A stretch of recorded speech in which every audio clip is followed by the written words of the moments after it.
Hey everybody, welcome back to Wipeout 3. All craft, in order, phantom mode, and most importantly of all, wait for it, it's first person. Now, the audio's a bit glitched on this, so I do apologise. But it's only the first track, and this is one of the other reasons why Wipeout 3 is one of the best Wipeouts in the series. It is the only one with an actual cockpit in first-person mode, and believe me, it helps the immersion immensely, especially since, as we'll see later on, wow, the swerve of the camera is actually as bad, if not worse, than Wipeout XL. I really don't want to drive an AG craft now, especially after going through this. Note, this is definitely not going to be clean. When have I ever been clean? In fact, unlike Wipeout XL, I did not do this on my first try by any stretch of the imagination. Faisar, yes, I mean, you know, Faisar on Porticora. How the hell are you going to do that wrong? Don't answer that. But Porticora, nice introduction. The Faisar is, of course, maneuverable as ever, and that's another nice thing, that the UI symbols show up on things like shields. There's no incredibly distracting physical effects. You know, there's no red haze on your screen all of a sudden, or blue crackles, or God help us, the scan lines that would probably result from the deflector. No, it's just you, a nice, low poly, but still immersive cockpit, and of course, almost 70-degree turns. I don't think it goes beyond about 70 degrees, but I could be very wrong. And of course, I'm preserving replay because I want you to have some level of comparison between what I saw and what I actually did. Because one of the things you may have noticed about the cockpits is yeah, okay, the Faisar's got a really goddamn long nose, and you'd think the pilot would see that, or indeed have some other awareness of the ship's body, but no, it's actually a pretty well-designed cockpit. Even though the nose doesn't appear, it's kind of deceptive, actually. The camera is actually in the nose, but they put a cockpit on. And good lord, that audio glitching. I'm probably going to mute, or at least drastically lower the volume on this first race, because this was before I fixed some audio errors from the new computer. Also, hey, new computer, hey, I am officially goddamn, you know, penniless and stuff, as of the time of this video. So, I honestly don't know how long I can carry on making videos. Suffice to say, there's a very long and involved and tear-jerking story behind that, but I'm not going to bore you with it. Because, honestly, if you cared, you'd look it up. You'd ask. So yeah, one thing you're gonna see with Phantom Mode is that sometimes the camera just can't keep up. And of course, the other thing that doesn't really change is that after about 3 laps, you're generally in first place, and you spend a couple of laps basically doing the victory dance.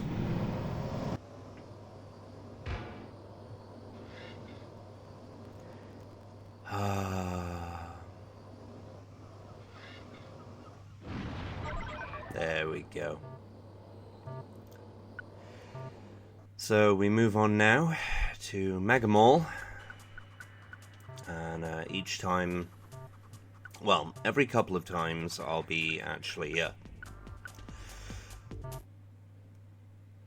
going back to the main menu, because I saved at each point, because doing this in one go, no, it's actually kind of acutely painful. So there we go. Craft have different cockpits, as befits, you know, different craft, different companies, different design philosophies. The Goteki 45 is similar-ish to the Faisar in that it's very utilitarian, and this is a thing that I hadn't been able to show off before, because my setup wasn't that good.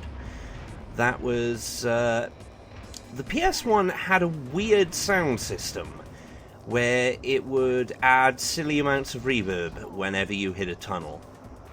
And now you know. The other thing you're going to be seeing a lot more of is the pit stop, and there was just further proof, if proof be needed, that the AI do actually attack each other in this version, which is really goddamn helpful.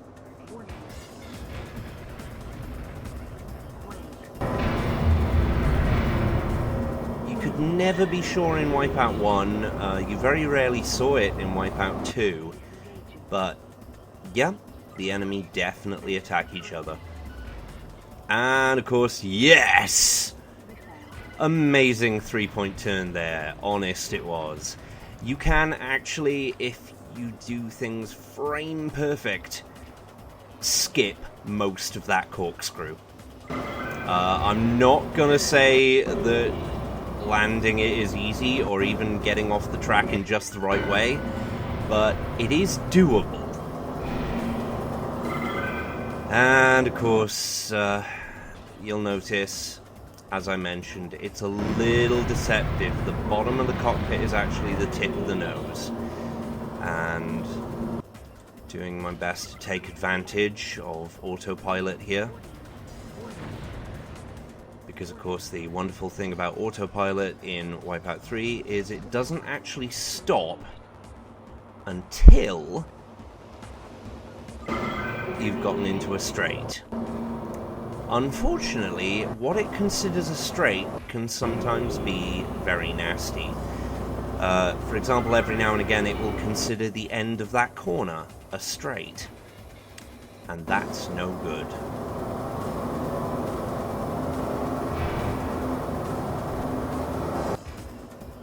Mega Mall, though, is still relatively easy, even if I never have and never will get the hang of doing the entire corkscrew cleanly. Or indeed not crashing into walls in the pit stop.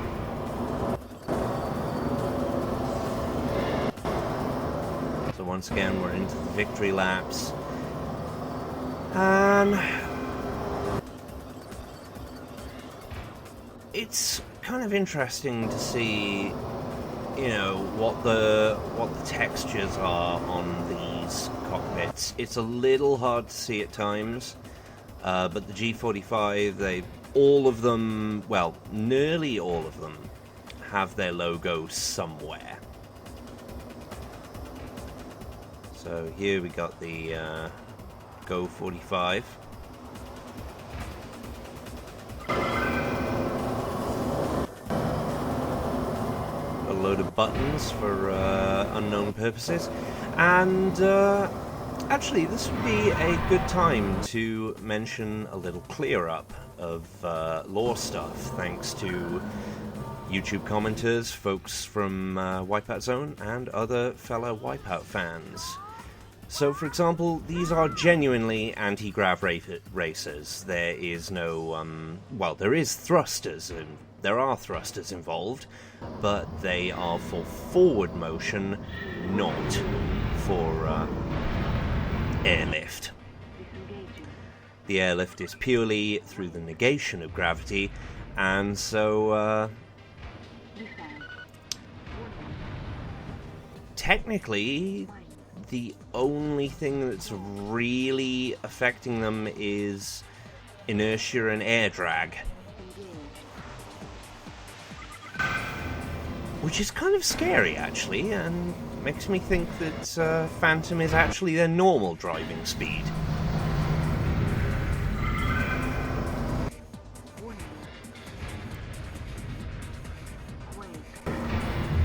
There was something else, but I had unfortunately forgotten it. Oh, somebody had mentioned that the Maneki Nico, the luck cat, is actually the mascot for an in-game company that never actually has a team.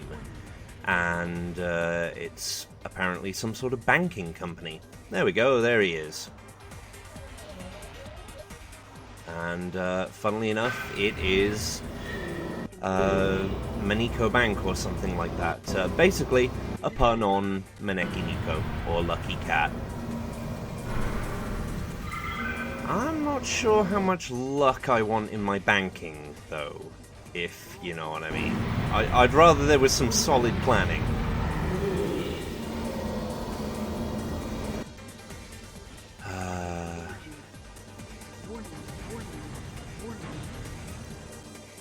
We have, of course, gone past the moment where that amazing three-point turn happened.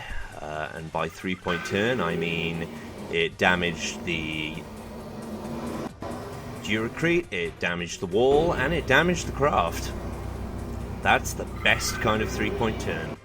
Making love to them walls, floor, and pretty much anything that doesn't get out of the way, which is the true Goteki 45 style.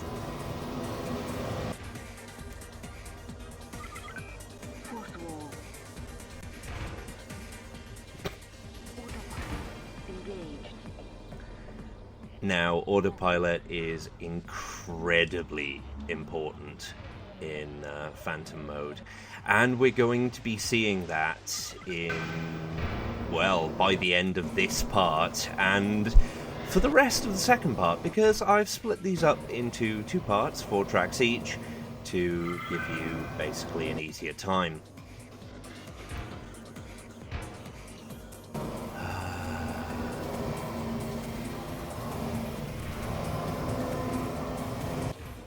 I'll say once again, I love most of the camera angles in Wipeout 3. The replay camera, it's sadly, as far as I know, the only one with a proper replay mode, and that's a shame, because it's quite clear from post-race in Wipeout Pure, at the very least, that they could have added that feature in. Unfortunately, they didn't, presumably because of bugs that sometimes happen with replay mode in Wipeout 3, and I'll be going into that hopefully in the cheats video, which should be after the Phantom League. Next up is the first one that actually gave me problems. This would have been about 3 attempts, because the Oricon is kind of unwieldy.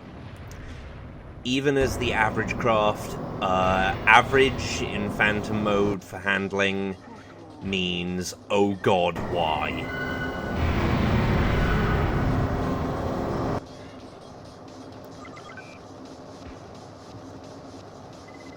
So one of the important things about this, even in Rapier mode, if you were to accelerate up that hill at full speed without pitching your nose down, you would hit the ceiling, you would take heavy collision damage.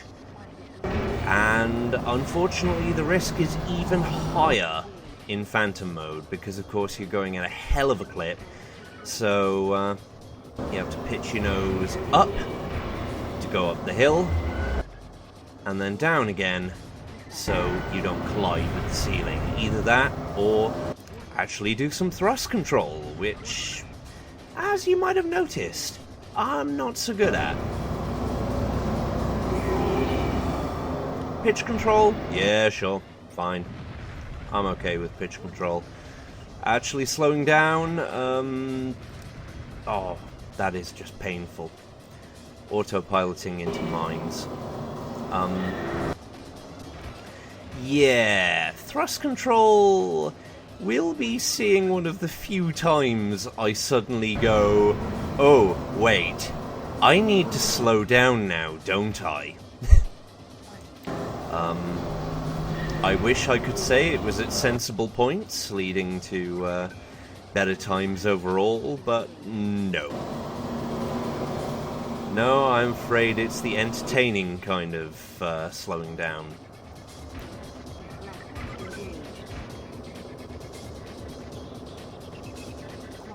And I hate these narrow areas, and we also see the problem.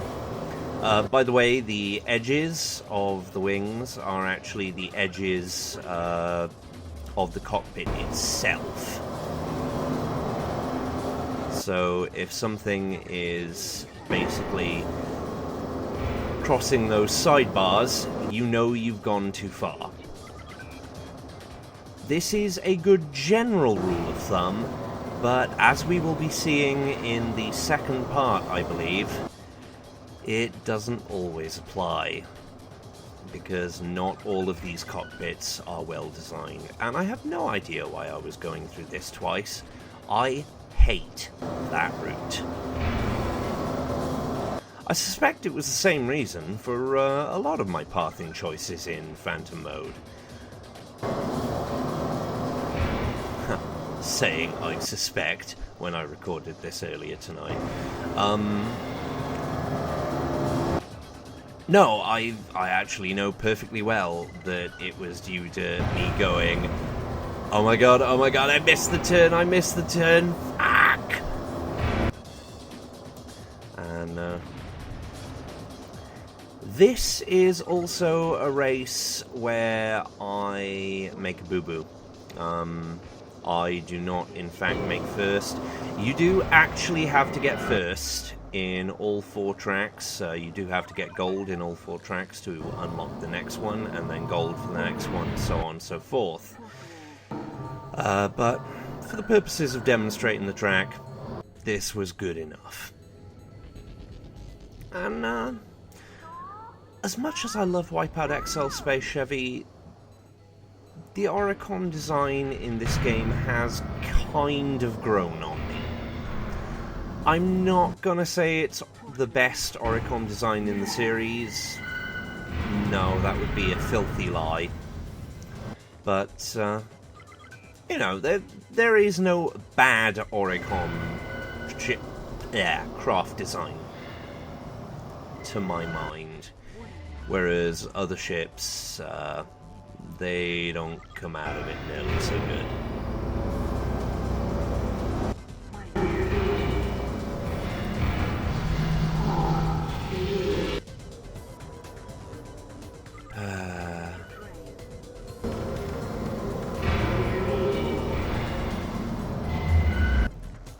Now, energy drain is annoying in Phantom mode, not only because it's harder to follow people, but also because you have to very quickly work out whether they are either shielded or carrying a deflector. Because if they're shielded, well, it's going to get you a tiny bit of energy and I believe turn off their shield. But otherwise, it's going to do fuck all for you. If they're carrying a deflector, on the other hand, that is incredibly bad news for you, because it then reverses the polarity of the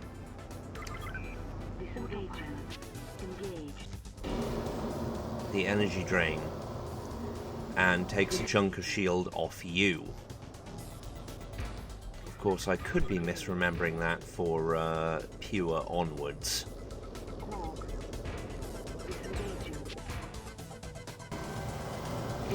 But I'm pretty sure I'm not. If I am, I do apologize. Somebody in the comments will point it out.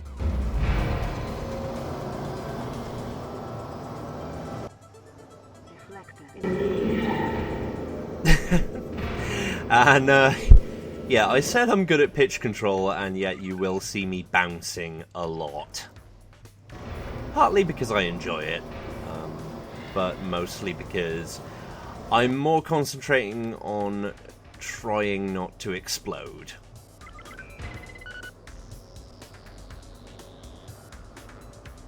As in Phantom mode, you have to not only be thinking about the next corner, but the next couple of corners. And every now and again you'll also see me completely forget that the race isn't actually over yet. Phantom is a punishing 5 laps, and you may not think that 5 laps is punishing rather than tedious. No, I can guarantee that you will never feel tedium while racing in Phantom mode in any Wipeout game. Bedwetting terror? Yes. Boredom? Definitely not.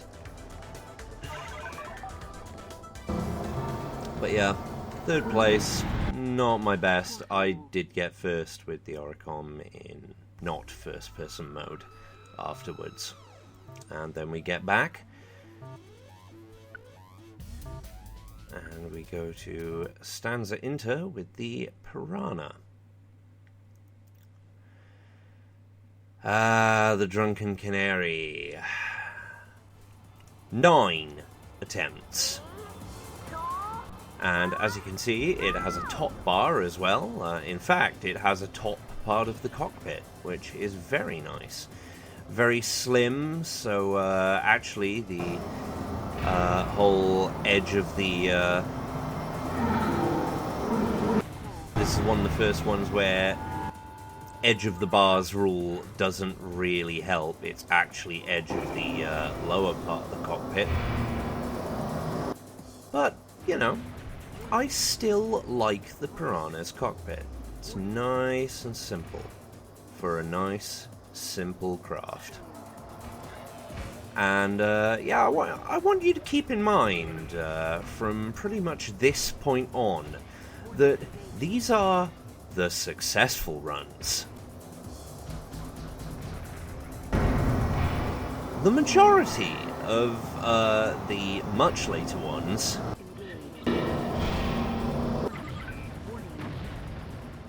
were deaths in laps 1 and 2. Because the corners obviously come harder, and of course in Phantom mode, they get quicker. So you have a hell of a lot less time to react, and you're relying on muscle memory and track memorization a lot more. And unfortunately for me, the autopilot took me down here. Oh god, why? I think it does it twice this race.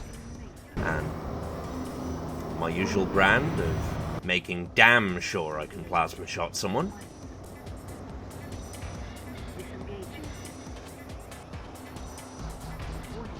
I didn't want to hit that pit stop anyway.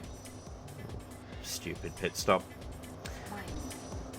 That is one of my criticisms of this track, that pit stop is devilishly hard to get into.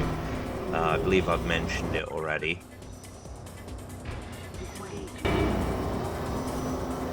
And yeah, I've already put a motion sickness warning on both of these videos because goddamn, the chicanes are going to get worse. You already know the chicanes are going to get worse, and as I said, I keep forgetting it's the final lap.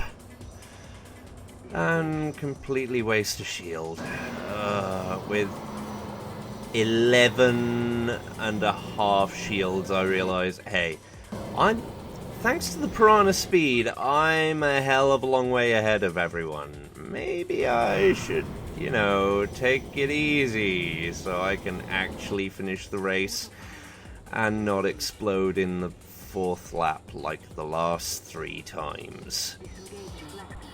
And then I get an autopilot and sod that. Still a passable time. And we get the replay. 3, 2, 1, go!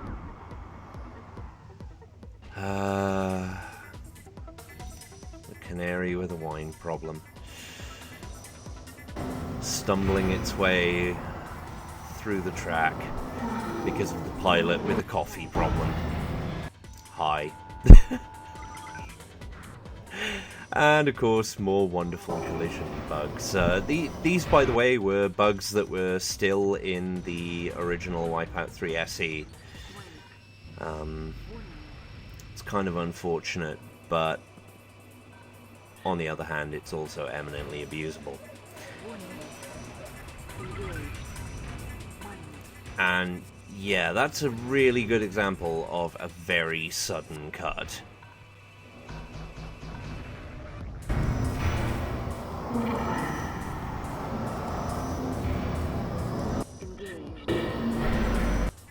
And another.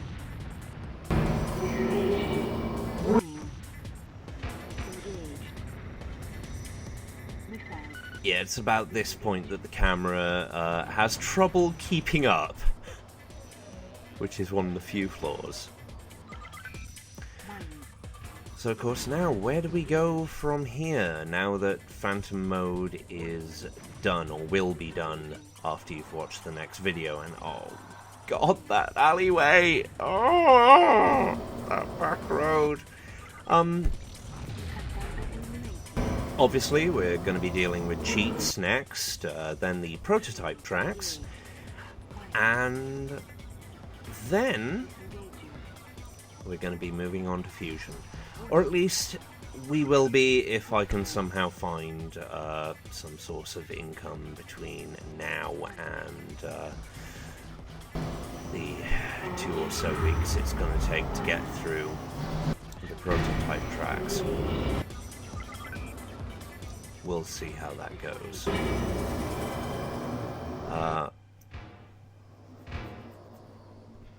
Mad Welshman Patreon hasn't been doing so well.